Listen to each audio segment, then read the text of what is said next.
Graça e paz, queridos irmãos. Hoje é o 12º dia do nosso jejum, 21 dias na presença do Senhor.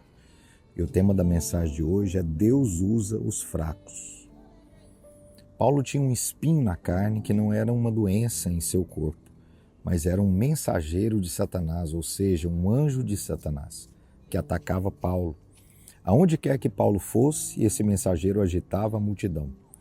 Paulo pregou a mensagem da graça e teve problemas, especialmente com aqueles que acreditavam que a lei era a maneira pela qual alguém poderia ser justificado. Era preciso guardar a lei para ser abençoado, para ser santo. Portanto, esse judeu legalista era uma pessoa que perseguiu Paulo em quase todas as cidades. O maior problema de Paulo era esse indivíduo. E as multidões, na verdade, nem perceberam que ele era um mensageiro de Satanás, que as estava incitando a ir contra Paulo.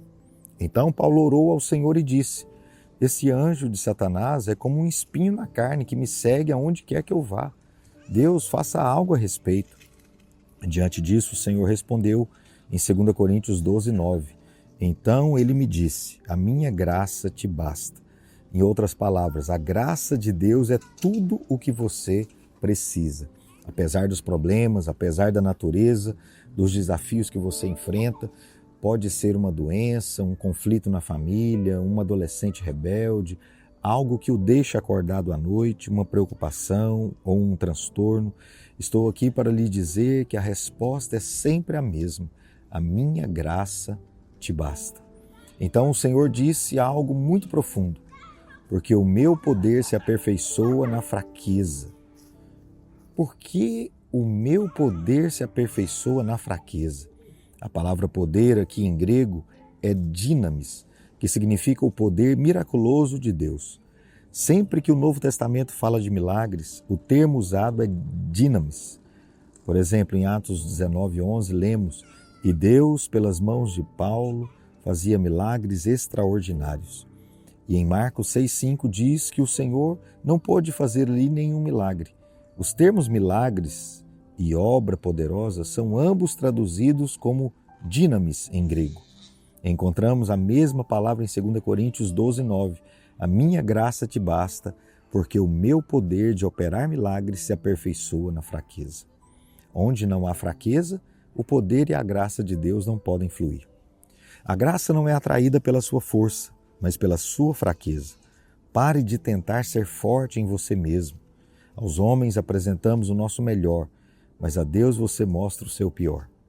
Diga a Ele: este é quem eu sou.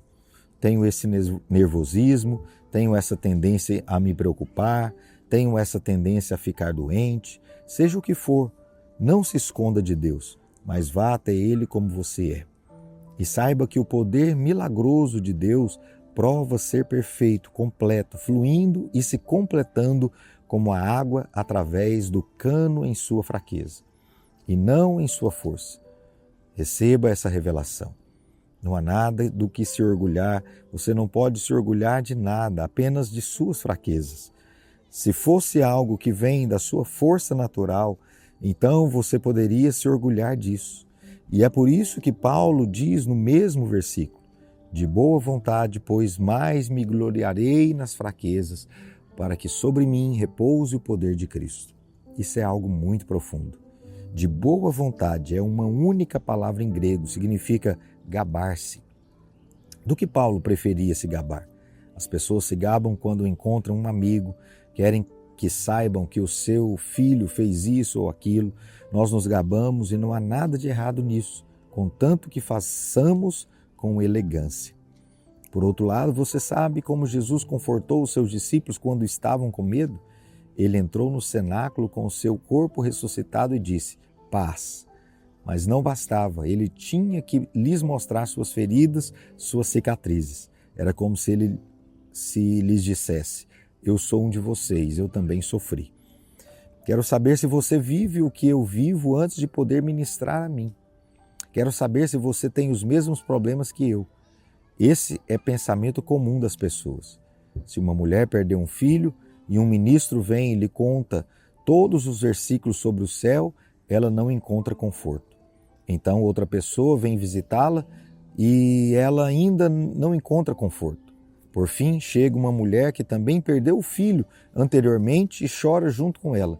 Mais tarde, ela dirá que de todas as pessoas foi apenas aquela mulher que ministrou ao seu coração.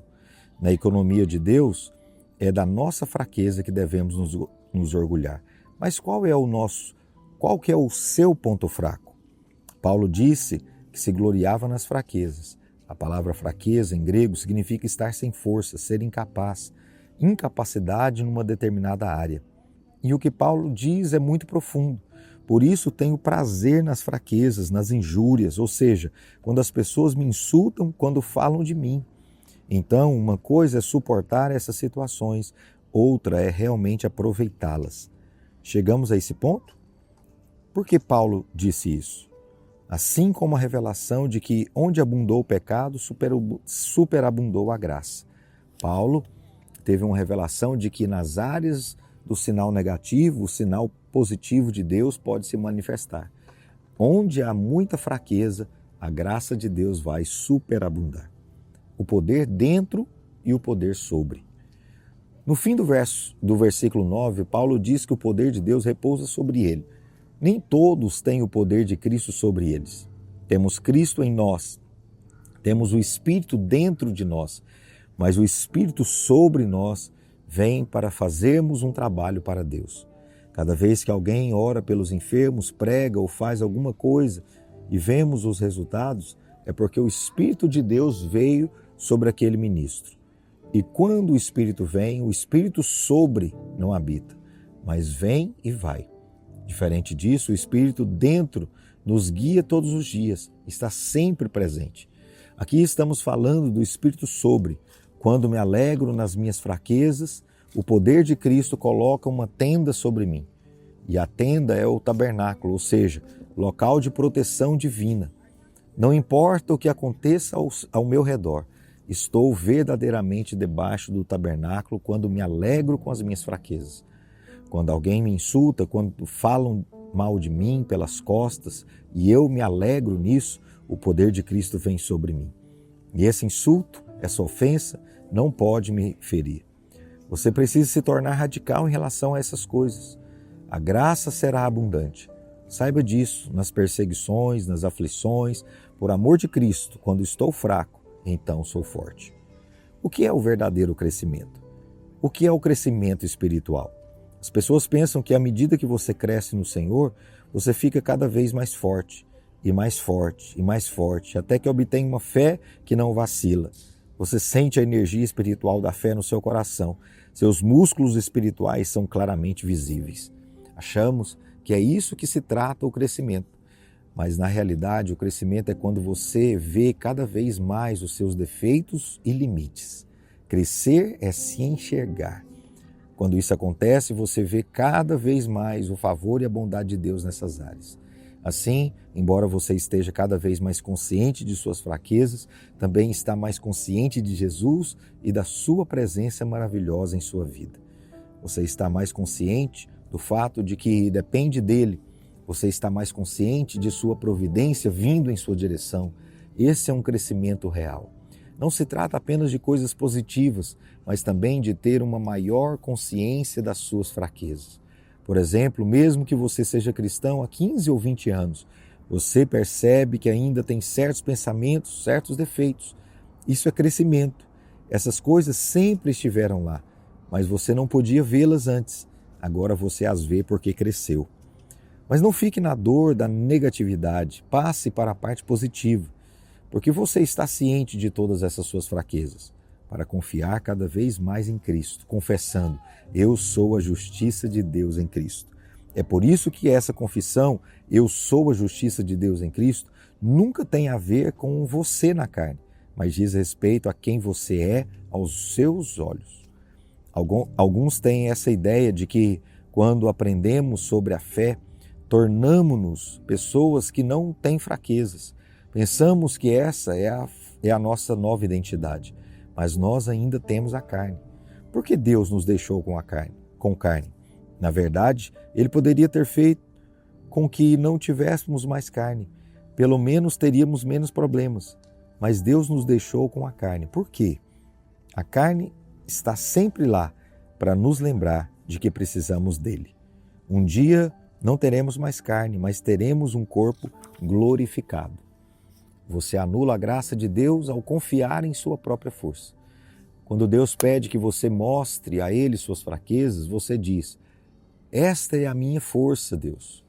Você está anulando a sua graça. Ele quer manifestar a sua graça. Não anulo a graça de Deus, pois se a justiça é mediante a lei, segue-se que morreu Cristo em vão. Gálatas 2:21. Muitas pessoas que argumentam contra esse ensino da graça tentam dizer: você está dizendo às pessoas que elas não precisam ser santas e ainda podem pecar, que elas não precisam observar a lei.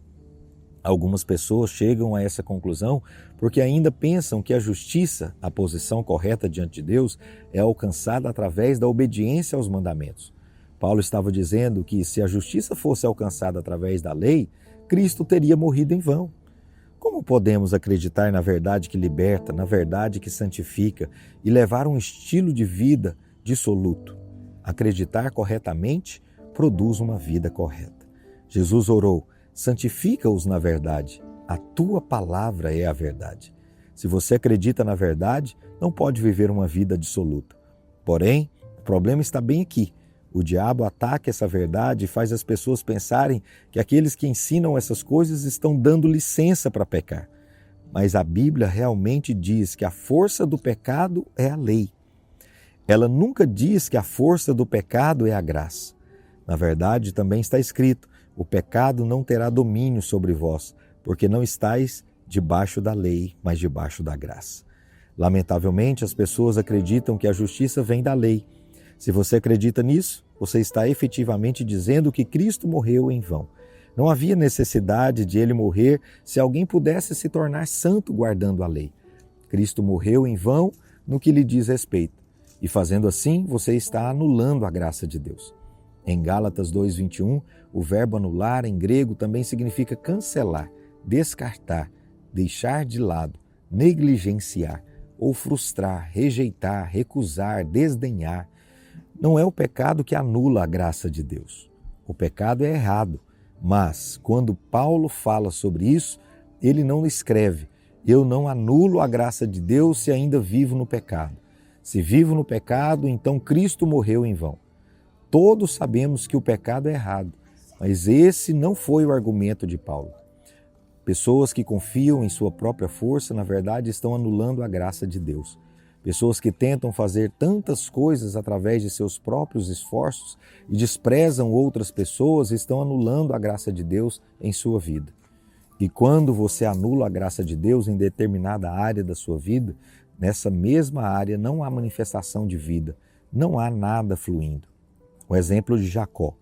Nosso maior problema não é o excesso de fraqueza, mas muita força.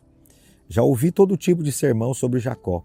E como precisamos lutar com Deus, porque então Ele nos dirá: ei, você é um grande lutador, vou mudar o seu nome.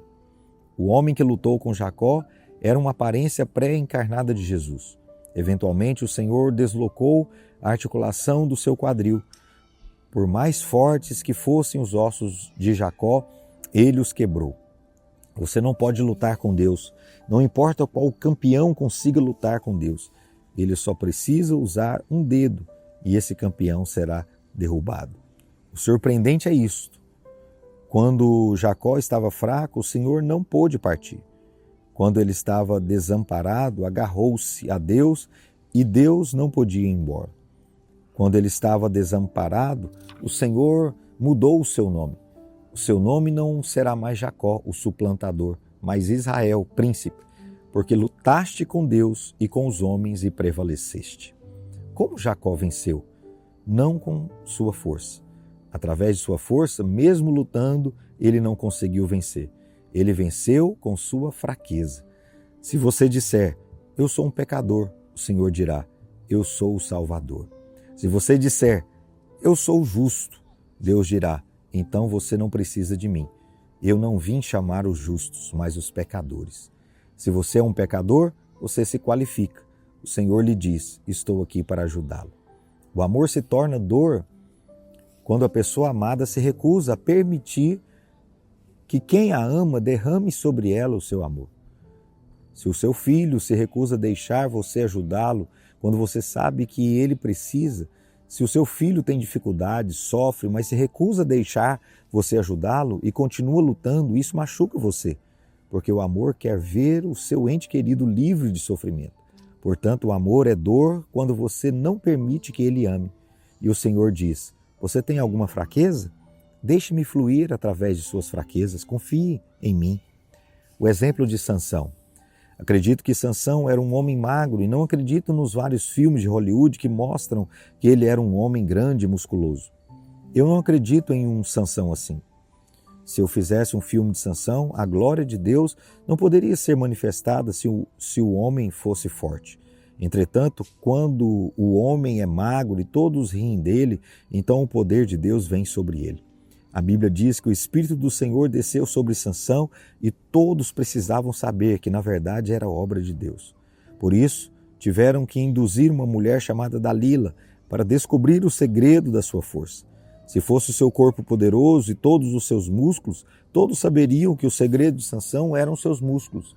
Mas você acha que Deus recebe glória de alguém fisicamente esculpido como Mister Universo? Não. Todas as parábolas de Jesus exaltam um personagem principal, que é sempre alguém perdido, o filho pródigo, ou alguém dos últimos, que será o primeiro. Suas parábolas são todas parábolas da graça. Definimos o reino de Deus como de cabeça para baixo, mas na realidade é o caminho certo para cima.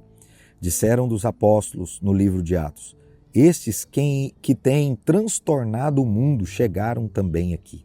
Na verdade, eles foram virar o mundo para o lado certo. É o mundo que virou de cabeça para baixo. Veja, o mundo diz que quanto mais forte você é, mais poder você tem. Deus diz: quanto mais fraco você for, mais o meu poder se manifestará. Jesus diz: se você se exaltar, será humilhado. Mas se você se humilhar, Deus diz: eu o exaltarei. É assim porque se fosse Deus quem o humilhasse, você não iria querer isso. Você nunca, jamais pediria a Deus: Deus, me humilhe. Então Deus diz: humilhe-se. Você é que tem que fazer isso, porque não gostaria que Deus o fizesse. Deixe-me dizer uma coisa: quando você for humilhado por Deus, e eu fui humilhado por Deus, chore, mas Deus ama você. Deus resiste aos soberbos, mas dá graça aos humildes. A humildade é o fato de que a água sempre chega aos pontos mais baixos, flui para os pontos mais baixos. Quando você é humilde, significa que você acha que não merece as bênçãos de Deus, sabe que tem fraquezas e que só Jesus faz tudo em sua vida. Quando você é uma pessoa assim, a graça pode fluir através de você, porque Deus sabe que você não guardará a glória para si mesmo. Pai, que o Teu Espírito nos abra os olhos para compreendermos essas verdades tão poderosas e profundas. Que sejamos, ó Deus, maduros para reconhecer as nossas fraquezas, nossas falhas e debilidades e para reconhecer que a Tua graça flui nas nossas fraquezas, para que o Teu poder seja manifestado, seja aperfeiçoado em nós a cada dia, em nome de Jesus.